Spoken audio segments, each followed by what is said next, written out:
फिलहाल आज भाई आज काफ़ी टाइम के बाद वर्कआउट कर रहा हूँ। मतलब ज़्यादा टाइम नहीं हुआ वर्कआउट किए हुए, बट फिर भी बीच बीच में 1-2 दिन का गैप हो ही जाता है।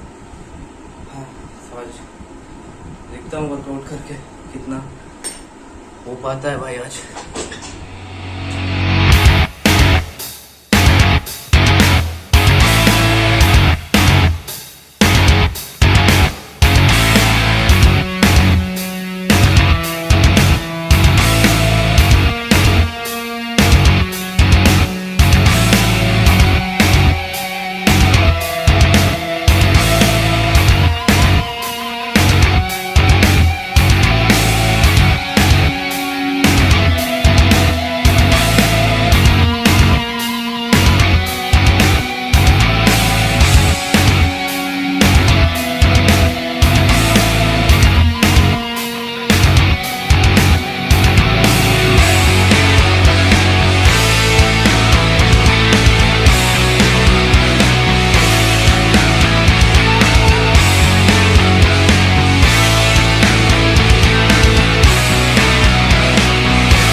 हाँ,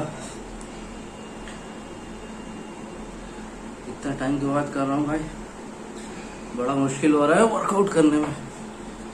हाँ, अभी थोड़ी देर और करूँगा। मुश्किल तो बहुत हो रहा है। पता है, बीच बीच में ऐसा ड्रॉप करके वर्कआउट करना सच में मुश्किल होता है। अगर कर रहे हो तो रेगुलर करो, बीच में ड्रॉप मत करो कभी भी। और भाई अभी के टाइम पे फिजिकली स्ट्रांग रहना बहुत ज़रूरी है।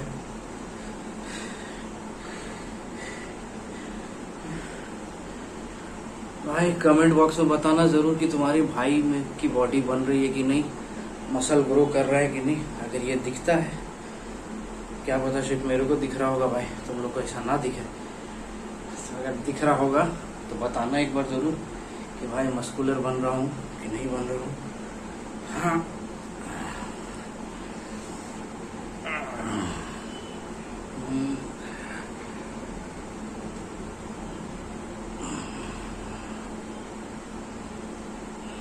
तो भाई मस्कुलर तो दिख रहा है।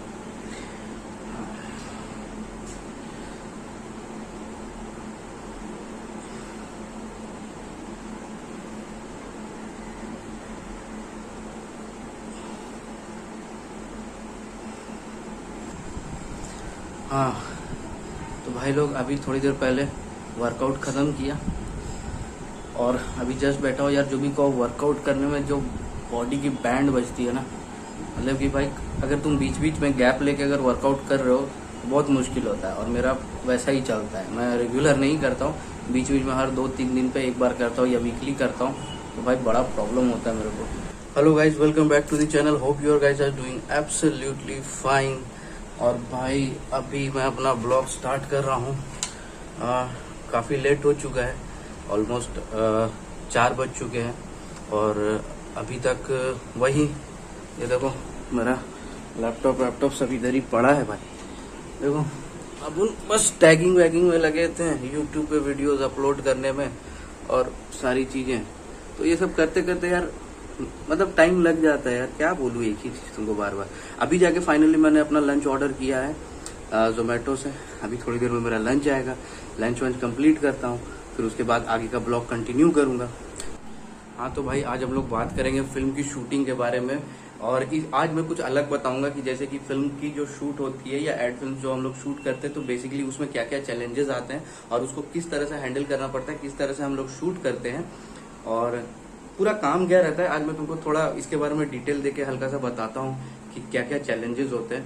और तो आज कुछ नहीं, आज तो और हाँ एक चीज़ तो और भाई, आज मेरा रूममेट राहुल सेठ चला गया घर और आज से मैं रूम पे, अभी दिन में मैं फिलहाल अकेला रहूँगा। एक बंदा है जो ऑफिस जाता है, तो वो ऑफिस से शाम को आता है, बट पूरा दिन मेरे को अकेला काटना पड़ेगा। बड़ा बोरिंग होगा यार। एक तो ऑलरेडी लॉकडाउन में इतना बोर हो रहा था, ऊपर से पूरा दिन भर अकेले घर पे रहने में यार बोरिंग लगता है। कहीं बाहर भी नहीं जा सकते ना, इसके लिए यार छोड़ो, क्या ही कर सकते हैं। हाँ भाई ये देखो, ये मेरा अभी जोमेटो से खाना ऑर्डर हो चुका है। आज मंगाया था तंदूरी रोटी एंड चिकन एज यूजुअल। भाई चिकन बहुत पसंद है अपने को।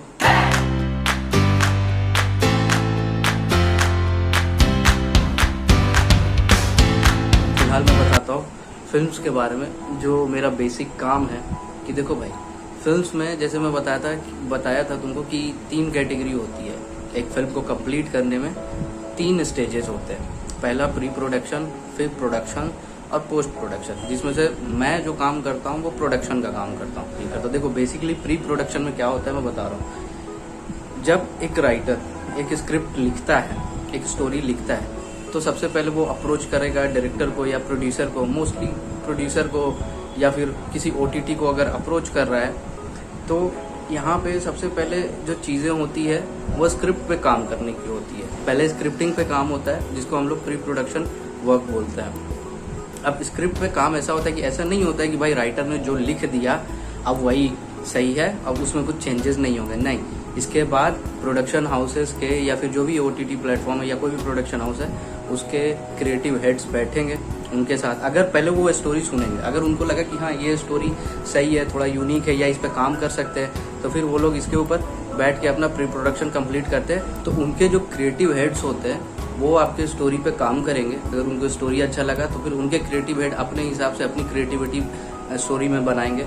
और सारा काम करने के बाद, सारे क्रिएटिव हेड जब बनाएंगे, फिर बार बार डिस्कशन करने के बाद प्रोड्यूसर से और डायरेक्टर से जब उनको लगेगा कि हाँ अब स्क्रिप्ट रेडी है, तो फिर भैया उसके ऊपर काम स्टार्ट होता है। और फिर उसके बाद जब काम स्टार्ट होता है तब हमारा काम शुरू होता है EP का। मतलब कि अब EP जो होते हैं, जिनको एग्जीक्यूटिव प्रोड्यूसर बोलते हैं, उनका काम रहता है कि भाई पूरा क्रू हायर करना, पूरा टीम को हायर करना, पूरा एक टीम कंप्लीट करना, बनाना। अब देखो यहाँ पे EP डायरेक्ट, यहाँ पे भी एक चीज आता है कि जो प्रोड्यूसर होते हैं फिर वो डायरेक्टर चूज करेंगे कि कौन से डायरेक्टर की मतलब डायरेक्टर्स की प्रोफाइल देखेंगे, उनकी रील्स देखेंगे, और फिर उसके बाद उनका वो डायरेक्टर चूज करेंगे। बहुत सारी मीटिंग्स होने के बाद प्रोडक्शन हाउसेस से डिस्कस करके, सब कुछ करके, फाइनेंसर से सब कुछ करके डिस्कस करके, फिर एक एक डायरेक्टर चूज होता है। फिर जब डायरेक्टर चूज हो जाता है तब फिर EP का काम होता है कि अब प्रोडक्शन को कंप्लीट करना, प्रोडक्शन वर्क को, कि भैया अब फ्लोर पे आने का टाइम हो गया। तो फ्लोर पे आने के पहले, जैसे कि मैं बताया था कि अब स्क्रिप्ट हमारे जैसे लोगों के पास आएगी, मतलब कि जो लाइन प्रोड्यूसर रहेंगे या EP जो रहेंगे, उनके पास जब स्क्रिप्ट आती है कि हाँ ये स्क्रिप्ट है, तो फिर वो स्क्रिप्ट पे काम करना, उनका ब्रेकडाउन करना शुरू करेंगे। जैसे कि इसमें कितने आर्टिस्ट है, कितने कास्ट है, कौन कौन से एज के आर्टिस्ट है, बच्चे हैं, जूनियर्स है, फीचर आर्टिस्ट है, हैंड मॉडल है, स्टंटमैन है, फाइट मास्टर्स है, या फिर पूरा टोटल आर्टिस्ट का ब्रेकडाउन बनेगा। फिर शूटिंग में क्या क्या चीज़ें यूज हो सकती है इक्विपमेंट्स में, उसका ब्रेकडाउन बनेगा कि शूटिंग के लिए और क्या क्या चाहिए। जैसे कि गाने हैं तो उनके लिए कोरियोग्राफर, डांसर, जूनियर्स, ये सब चाहिए। फाइट सीन है तो उसके लिए फाइट मास्टर चाहिए, स्टंटमैन चाहिए, गाड़ियाँ चाहिए, ये सब सारा मतलब कि जो प्रॉप्स यूज होने वाले, ये सब का ब्रेकडाउन बनता है। फिर इसके बाद बनता है लोकेशन का ब्रेकडाउन। इसी के साथ साथ मतलब बनता है कि लोकेशन पे कहाँ कहाँ शूट हो रहा है। मान के चलो कि ये बंगलो, ये घर का सीन है, घर के बाद फिर बाहर का सीन होगा, रोड का सीन होगा, फिर बंदा कहीं जा रहा है, ऑफिस जा रहा है तो वहाँ के ऑफिस का सीन होगा। अगर किसी से लड़ाई, मार्केट के बीच में अगर लड़ाई हो गई तो भैया मार्केट प्लेस चाहिए, फिर जहाँ पे उनको फाइट सीन क्रिएट करना पड़ेगा। तो फिर ये सारा लोकेशन ब्रेकडाउन होता है। और फिर उसके बाद ये काम जाता है लाइन प्रोड्यूसर्स के पास, जो काम करते हैं सारा लोकेशंस हायर करने का, सारा लोकेशंस का ऑप्शन भेजने का।